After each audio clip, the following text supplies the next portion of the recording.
Bojan will not be traded this season unless the Detroit Pistons receive an offer that they can't refuse. This report comes from Jane Edwards III. I called it a couple of podcasts ago when I said this guy won't get traded. I do not see Troy Weaver trading him. I know that last season there was a contender offering 2 first-round picks. I do not think that's the case this year. Bojan is playing pretty well, but you can notice that he's a step slower than he was last season. The time to trade him was last year. I think the value, even though he's still playing well, I think the value has dipped quite a bit. And those teams, and why wouldn't you lowball the Pistons? They really, they're in a position where they have no advantage in any of these trades. So Bojan will remain a Piston. He's going to be 35 at the end of this year. He'll be 36 by the end of next season.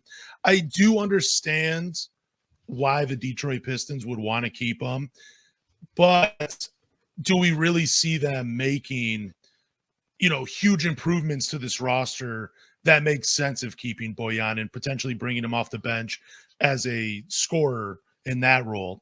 I don't know. I don't see it happening, but I get the logic behind it. But I'm on the train of we should have traded him and we should just try to get something for him because this season is lost by all accounts. I mean, there's no way they come back from this.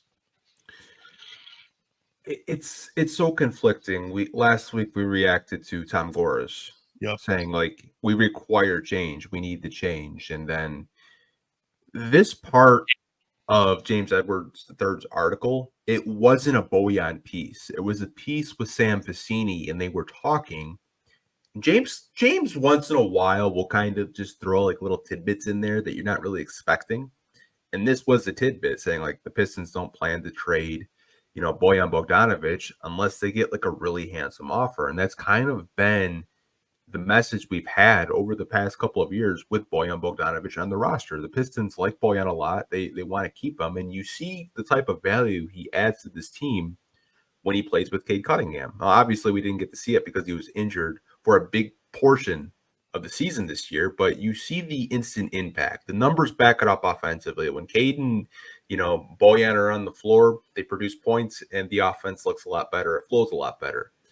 But at the same time, you have to tell yourself, the guy's 34. He's going to be 35 next season, I believe. I don't know his birthday off the top of my hand.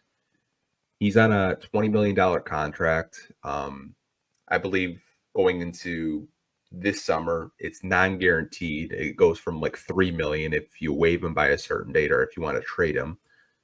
He's valuable, don't get me wrong. Yeah. He's our second leading scorer at almost 20 points a game, right behind Cade, that has, I believe, 23 or 24 points a game. I like Bojan a lot, but at some point, if a team is going to offer you something for Bojan, if a team offers you a first-round pick for Bojan, you have to consider it. You're not going to get this haul you think you're going to get. You're not going to get these 2 first-round picks that you think you're going to get. I think asking for 2 first-round picks for a player like Bojan, I think is a little bit unreasonable. Yeah. 20 points a game at 34, dude, that's impressive. That's damn impressive. But at the same time, you have to look at this team's future. Bojan isn't going to be a part of this team when this young core is trying to compete for the playoffs. He's just not. We have to be reasonable and be realistic. Bojan Bogdanovic is not going to be here for another, 5 to 6 years. If you can get something from a contending team, whether that's a young player, maybe a draft pick, you have to consider it. We like him as a player, but this organization sometimes holds onto players, veteran players, I should say, too long, and the value just goes out the window. I mean, we held on to Derrick Rose way too long when the Lakers were willing to give the Detroit Pistons Alex Caruso and Talen Horton-Tucker in a first-round pick, and we ended up trading him to the New York Knicks for Dennis Smith Jr. in a second-round pick. So that's my biggest thing. It's if you can get good value for Bojan, you have to consider it. Now, I understand the Pistons standpoint of, they want to be good. They don't want to give him away for nothing. You shouldn't give him away for nothing. But if there's a good offer on the table, you have to consider making a deal, in my opinion, anyways. I'm even at the point, too, where even if you can get a veteran that's in their late 20s that fits more along the timeline of the young core winning. Maybe a veteran that has some playoff experience. I'm okay with that. It doesn't necessarily have to be draft picks or another young player, because this team's already young enough. But if you could find 2 bench pieces that can be a part of an 8-10 man rotation, I think you got to take it. But holding on to them with the hopes that you're going to be better next year, when Troy has really showed us nothing in terms of improving this roster in the last 2 off seasons, it's something that you just got to get what you can for him at this point. And I don't know what the holdup is. I agree with you. When this team is ready to compete, he'll be retired. He'll be sitting comfortable back home. He won't be playing at that time. So I just don't know what it's all about. I hate reading reports like this because it just shows me the ineptitude of Troy Weaver, and that it's really putting me in that realm of thinking that he really doesn't know what he's doing at the GM spot.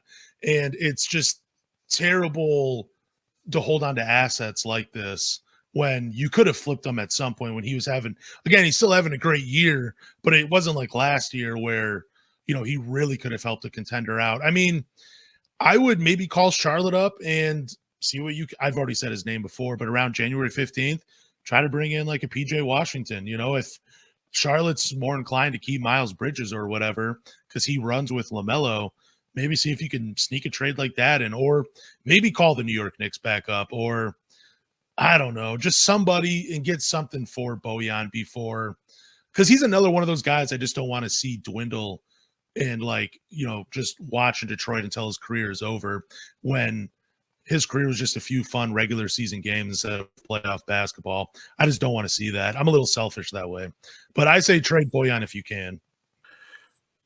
The one thing you said that I do want to disagree with, I don't like the Troy Weaver comment that you made. You said he doesn't know what he's doing. I think he does know what he's doing, but I've told you several times, I don't think he has full reign of actually what he gets to do. That's fair. No, Tom Gore says it's Troy and I making decisions. I don't buy that. I've told you I think there's a lot of cooks in the kitchen. I think there's 3-4 people trying to make a decision and they can't agree. Not defending Troy by any means. I mean, he's made some questionable draft choices. He's made some questionable free agent signings. He's not getting a pass from me. But at the same breath, I think that he is a good talent evaluator when it comes to the draft. It's just free agency. I don't know whether this front office can't agree on a player. They don't see a big fish they think they can land. I think overall, Troy is probably the best talent evaluator that the Pistons have had in quite a long time. This is the most young talent they've had, probably my entire Piston fandom. I just wanted to kind of say that, but I do agree with you with the, holding on to veteran players like that. Like, if you can get something, get something. No, and I think there are parts that Troy Weaver is good at, like you're saying, the talent evaluation. I mean, he sit on a few draft picks. It's just the other parts of being a GM where maybe you're right. Maybe it is because he doesn't have full control of the team. And that's fair. That is fair. We just don't know that. That's just more speculation on our part from things we've heard, reports that we've read, quotes that have been dropped by some people in the front office. So, I still like Troy Weaver. I think there are parts of his job that he's good at. I just think the overall, it could be a lot. It could be a daunting task to be building a team. And I don't know, I guess time will only tell.